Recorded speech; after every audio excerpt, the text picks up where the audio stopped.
본문에 들어가기 전에 앞서 남친과 저의 출생 지역부터 알려드리자면 저는 수원에서 태어나서 대학도 서울에서 나왔습니다. 현재는 지방광역시에서 공기업에 다니고 있고 30대 중반으로 외모는 평범한 편입니다. 결혼을 준비 중인 남친은 전남의 작은 도시에서 태어나 서울에서 대학을 나왔고 같은 직장에서 근무하고 있으며 나이는 30대 후반입니다. 남친은 제 이상형으로 서구적인 외모를 가진 사람인데 입사 후 남친을 처음 보고 딱 제 스타일이다 싶어 제가 먼저 호감을 보였습니다. 그렇게 편한 직장 동료로 2년 넘게 썸을 타며 지내다가 1년 반 정도 사귀고 난 후 현재 결혼 이야기까지 나온 상태이고요. 결혼 이야기가 나오면서 남친은 지난달에 수원의 저희 집에 찾아가서 인사를 드렸고 어제 토요일 제가 남친의 부모님 댁에 인사를 드리러 갔습니다. 여기서 남친의 집안 상황에 대해 말씀드리자면 남친은 삼형제 중 막내이고 큰형은 40대 중반에 결혼 12년 차로 부모님과 같은 지역에 살고 있으며 공무원입니다. 작은 형은 서울에서 살고 있으며 40대 초반이고 결혼 7년 차로 대기업에 다니고 있고요. 큰형의 가족은 연애할 때 2번 정도 만남을 가졌었고 큰 형수님, 그러니까 제 큰형님 될 분께서 남친의 어머니께 이야기를 잘해주셔서 저를 나쁘지 않게 생각하신다고 들었습니다. 참고로 큰형수님은 친정이 경남 쪽이신데 큰형께서 지방으로 파견 나갔을 때 연애를 하게 되어 결혼하고 평생 한 번도 와보지 못한 전남으로 오셨다고 하더군요.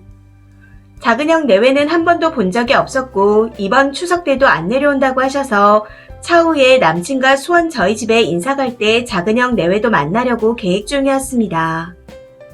그리고 남친 아버지께서는 고등학교 교감 선생님으로 정년을 하시고 현재는 초등학교 보안 지킴 일을 하신다고 들었습니다.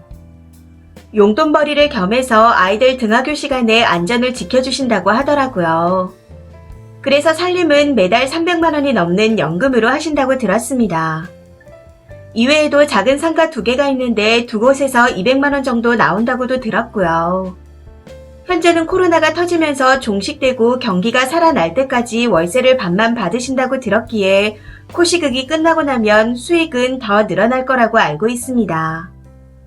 남친의 말로는 그 상가가 거의 10년 동안 한 번도 바뀌지 않았고 장사도 잘한다고 하더군요.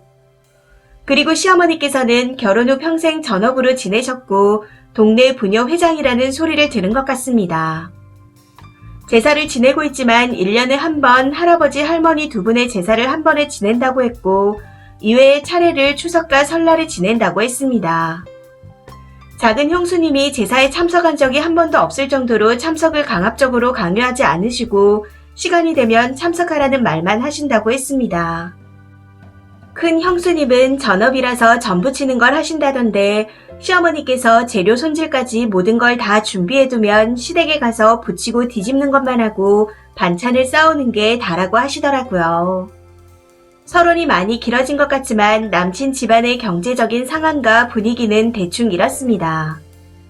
아무튼 어제 남친의 집에 인사를 드리러 갔는데 첫 인사 자리라 그런지 많이 긴장을 하고 갔었습니다. 남친 집에는 7시쯤 도착을 했고 저희보다 큰형님 가족이 5분 정도 일찍 와 계시더라고요. 어머님께서는 주방에서 요리를 하고 계셨고 조카들과 형수님은 그냥 거실 소파에 앉아 계시더군요. 그리고 큰형님은 아버지와 안방에서 장기를 두고 계셨고요. 저희가 들어가자마자 모두가 나오셔서 반갑게 맞이해 주셨지만 처음 가는 남친의 집이라 긴장이 안 될 수가 없었습니다. 아무튼 어머니께서는 인사를 하신 후 바로 주방으로 가셔서 요리를 계속하셨고 큰 형수님은 다시 소파에 앉아 아이들과 TV를 보시더라고요.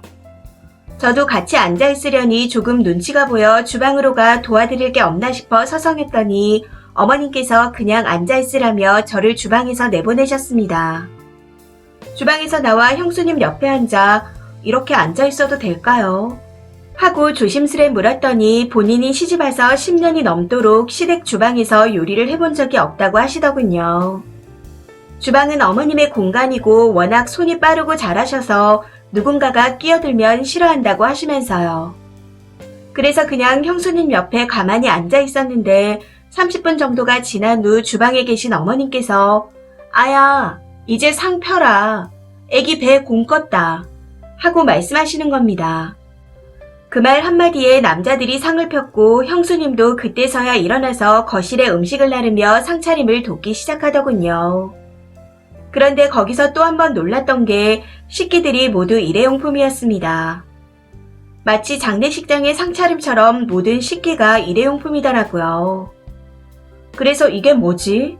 하며 조금 의아해하고 있었더니 형수님께서 대가족이 모여 식사를 하면 치우는 게 일이고 설거지 양이 많아서 일회용품을 쓰는 게 시댁의 불문율이라며 항상 일회용품을 쓴다고 말씀하시는 겁니다. 이건 며느리들이 시어머니께서 고생하실까봐 생각을 해낸 거라고. 사실 손님이 왔는데 일회용품을 내놓았다는 데서 조금 마음이 상하긴 했지만 내색하지 않고 표정 관리를 하며 음식을 맛있게 먹었습니다. 정말 음식은 김치 하나부터 갈비까지 긴장하지 않고 먹었다면 밥 한 공기를 더 먹고 싶을 정도로 맛있었습니다. 그런데 식사 중 어머님께서 큰형님께 아야, 너그 장모님 이번에 무릎 수술하신 건 잘 되셨다냐? 하고 물어보시는데 제 귀를 의심했습니다. 야, 너그 장모? 아니 어떻게 저런 막말을 하시지? 그걸 왜 형수님이란 사람은 듣고만 있지? 하고 도저히 이해가 안 되더라고요. 어머님께서는 계속해서 너희들은 처가에 언제 가냐? 이렇게 물어보셨고 큰 형수님께서는 19일에 갔다가 22일에 온다고 답을 했습니다. 가족 모두가 그 대화에 아무 문제가 없다는 듯이 식사를 하는데 저는 도저히 이해를 할 수가 없었습니다. 어쩜 저리도 저급한 단어를 사용하는지. 아무튼 그렇게 밥을 다 먹고 난 후 상을 치우는데 이 집에서는 또 남자들이 치운다는 룰이 있다고 하더군요.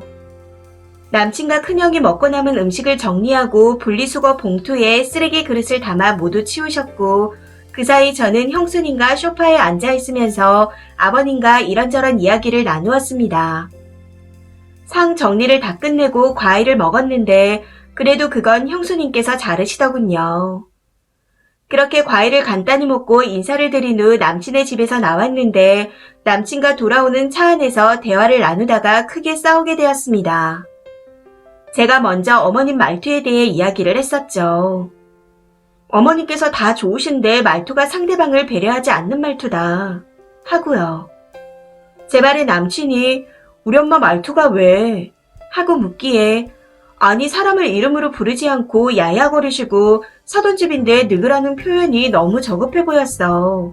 하고 말했습니다. 그랬더니 갑자기 남친이 길가에 차를 세우고는 화를 내면서 난리를 치는 겁니다. 너 지금 우리 엄마한테 무식하고 교양 없다고 하는 거냐? 하면서 버럭하는데 너무 어이가 없었습니다. 저도 남친에게 아니 맞는 말이지 않아? 그럼 그 말투가 교양 있는 말투야. 하면서 화를 냈고 그 일로 대판 싸우게 되었습니다.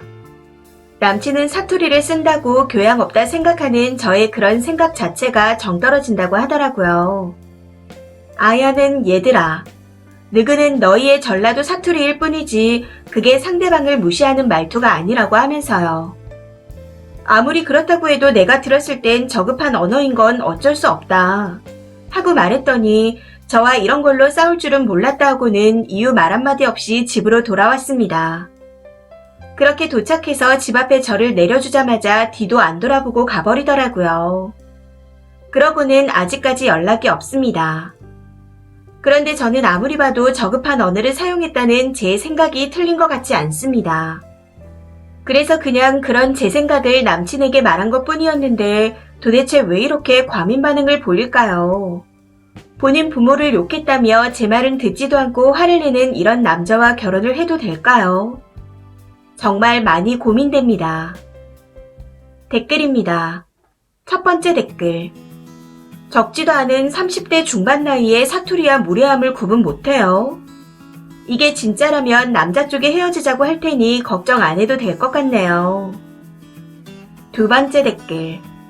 손에 쥐어준 복도 본인이 모르면 이렇게 그냥 놓치는 거죠. 저급한 언어요. 사투리도 구분 못하는 모질이네요. 어머니 말에 쌍욕이 있길 했어요. 아니면 사돈댁을 깔보길 했어요. 그리고 제가 보기에는 이미 님이 차인 것 같으니 걱정은 안 하셔도 될 겁니다. 세 번째 댓글. 제가 보기엔 최고의 시댁인 것 같은데 복을 찾네요. 듣기에 따라 그럴 수도 있겠지만 경상도 말투입니다. 나중에 후회를 한다고 해도 이미 깨진 그릇인 듯 하니 예의 바른 집안 골라서 음식도 하고 설거지도 하며 잘 사시길 바라겠습니다. 네 번째 댓글. 이런 시어머니가 진국인데 다른 사람 일 안 시키고 치우는 사람 힘들까봐 일회용 식기 쓰는 시어머니면 그냥 실용주의입니다. 남친이 아무래도 말이 아니라 행동을 보고 포장이 아니라 내용을 보는 다른 여자랑 결혼을 할 것 같네요. 그러니 님도 교양 넘치는 다른 집 남자 잘 만나세요. 다섯 번째 댓글. 야, 너그 엄마도 아니고 너그 장모님이라고 했잖아요. 사투리를 저급 언어라고 생각했나요? 저는 서울 토박이에 쭉 서울살이를 하고 있는데 님같이 저급한 생각을 해본 적은 없는 것 같습니다. 제가 볼 때는 여기서 님이 제일 저급한 것 같아요. 이 사연은 여기까지입니다. 시청해주셔서 감사합니다.